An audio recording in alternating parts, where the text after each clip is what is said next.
I hate the 10.2 inch iPad 7th generation. It's $50 more expensive than its immediate predecessor and is identical to it in all the ways that matter.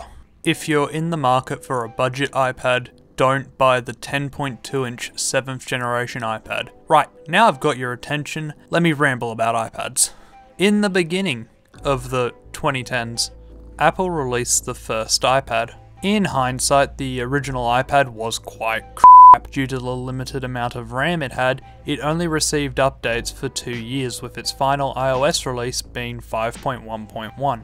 Despite it sharing the same processor as the iPhone 4 and iPod Touch 4th generation, both of which continued to receive updates through to iOS 7 and 6 respectively. However, despite the original iPad's shortcomings in terms of support, it was the first one, and because of that, I think we can cut the original iPad some slack for its lack of support. Just keep in mind the shortcomings of the original iPad, they'll be more apparent later.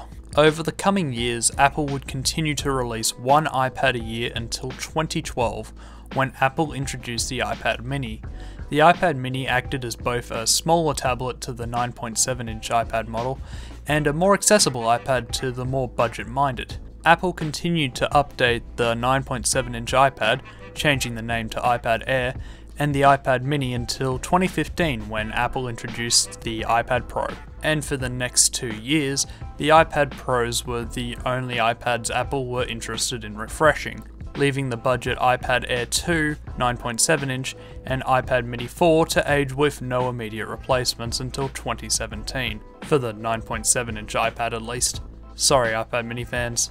In early 2017, Apple released the iPad 5th generation at $479 Australian. The 5th generation iPad is about as close to a budget device that Apple is willing to make. It used the housing of the iPad Air 1, had the A9 processor, the same processor found in the iPhone 6s and the iPhone SE1, and controversially had a non-laminated display. Now if you don't know what that means, here's a quick rundown. In a laminated touchscreen, the touchscreen layer is fused to the display. This causes the screen to be thinner, reduces glare, and creates a more immersive experience. A non-laminated display has both the screen and touch layer as separate components.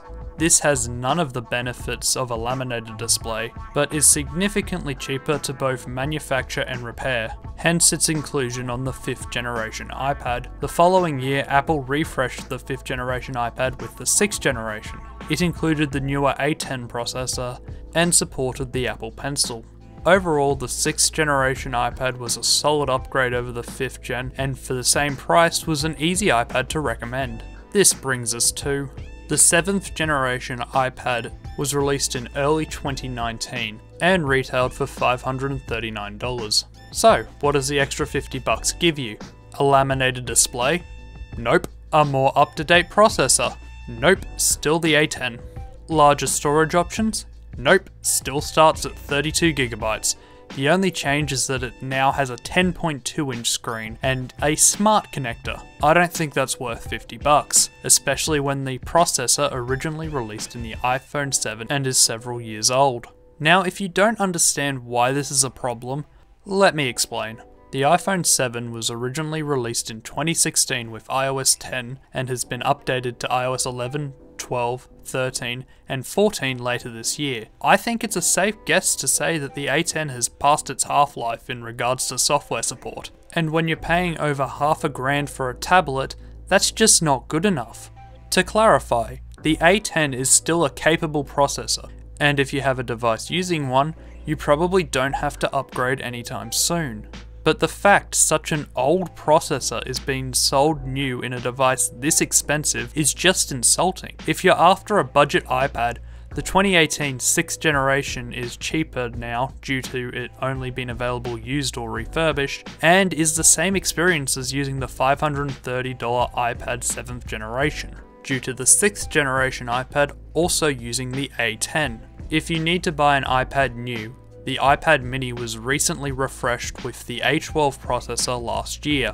At the time of recording, the A12 is the most powerful processor you can get in an iPad, and is only one generation behind the current one.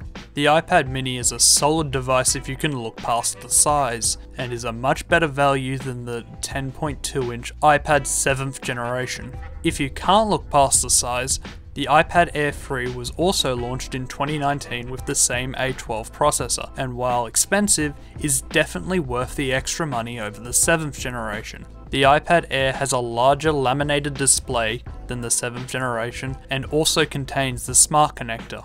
Ultimately, Apple is regressing back to 2010 with the 7th generation iPad. It's only got a few more years of support left, and because of that, I cannot recommend you spend over $500 on this iPad. I mean, what sort of idiot would buy this? You'd have to be stupid. Oh.